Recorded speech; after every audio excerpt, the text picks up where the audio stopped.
As September is Suicide Prevention Month, a burden on my heart is to help activate the bystander. Now, many know the bystander effect is a psychological theory created after the 1964 murder of Kitty Genovese, where Kitty Genovese, it's reported, was assaulted in an alleyway in New York for approximately 30 minutes, and over 30 people looked out the window. They heard her being assaulted, and no one stepped in to stop the assault. No one stopped the murder.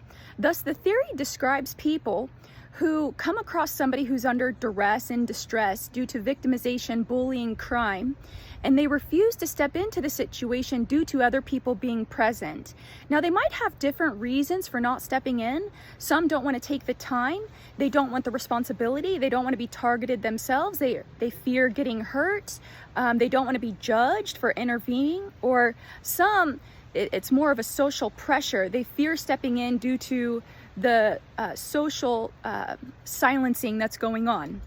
So many people have different reasons for not stepping in. It's kind of like the stoic pastor walking along on the other side when the victim was lying on the ground due to thieves who had robbed him of everything. It's like the pastor's assistant that refuses to step in even though God has commanded them to love. So we're not called to be that way. As Christians, we are called to be the Good Samaritan. We are called to step in to the lives of people because we know that interpersonal violence does a lot of damage to people psychologically, and also it can end in murder. So when people are experiencing victimization, when they're experiencing bullying, that interpersonal assault is telling them you're not loved. Now, as Christians, we know God has commanded us to love for a reason. Love stabilizes somebody psychologically. So when people are experiencing this interpersonal assault, there is so much duress and distress going on psychologically that if they are not killed in that moment, you know what, they might still struggle with suicidal ideation, and they might attempt to commit suicide, and they might have suicide completion. So as Christians, we don't want people being murdered. God said, do not murder. We don't want people experiencing suicidal ideation. So if we can step in to help stop assault, help stop bullying, we should.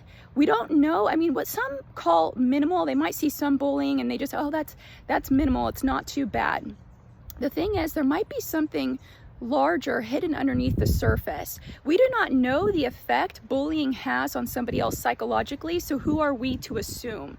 We know that God has commanded us to love one another, and love steps in. So praying for you all today that if you come across somebody who's being bullied, if you come across somebody who's being victimized, that you would either have 911 on hand because you do need to take caution, but also that you would step in to stop the crime being committed against this individual.